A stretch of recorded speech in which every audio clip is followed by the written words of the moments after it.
Welcome to part 4 of Let's Play Sonic the Hedgehog. And here we are in another favorite level of mine, Starlight Zone. We're going back to the speedy action that Green Hill Zone had. I always found the level order pretty weird. It should have been Green Hill Zone, Starlight Zone, Spring Yard Zone, then Marble, and then Labyrinth, and then the final level. Well, the final 2 levels. Again, I don't want to spoil the last few levels.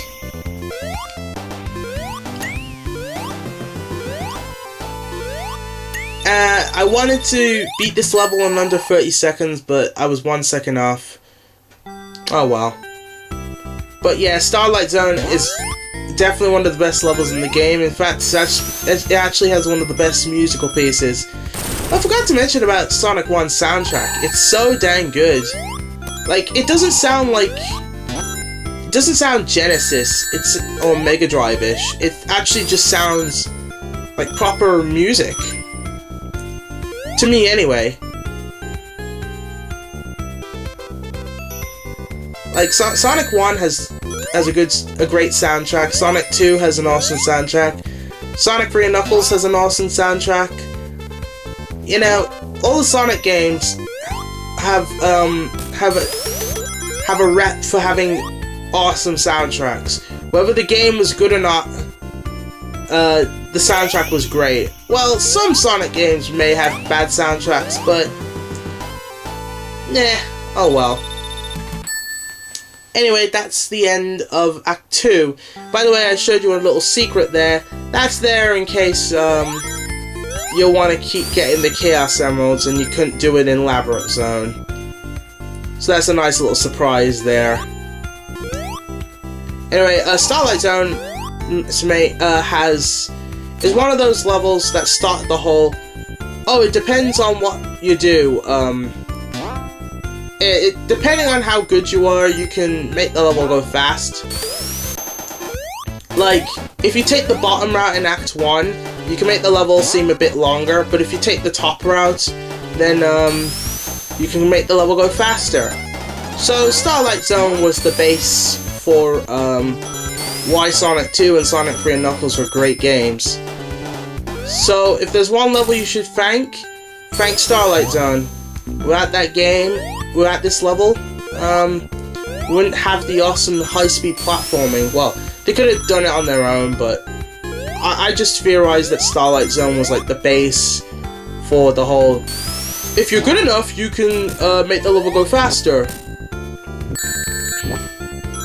Like, the first time I played Sonic the Hedgehog, I didn't know, I always took the bottom routes for some reason. Anyway, here's this is the final Eggman boss before we face him in the last level. Basically, for this, you have to use he'll drop the spike balls on these teeter-totters. You can either hit him with the spike balls you can either send the spike balls to him, or use the spike balls as sort of like, I don't know, some extra height of jump, and then hit him that way, because Sonic will be in his ball form, unlike the other teeter-totters.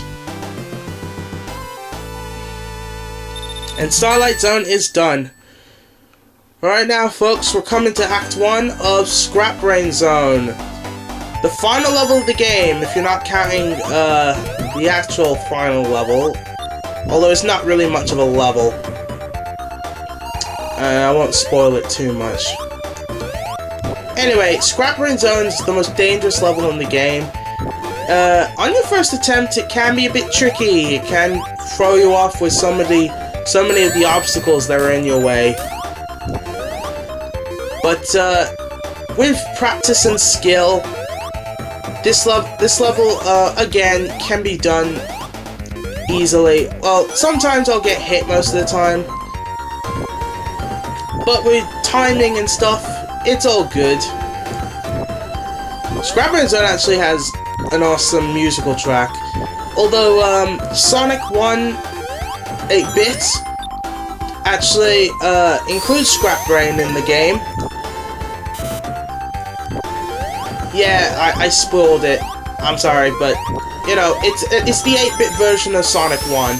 I'll only spoil the levels for that were in this game that's gonna be in the 8-bit version. But I won't spoil the 8-bit exclusives. Anyway, back to what I was saying. Yeah, but the 8-bit version of Scrap Brain is awesome. It sounds more atmospheric, but yeah, that's not to say this one isn't atmospheric. It's great. Anyway, folks, we're coming to Endgame in Part 5. See ya.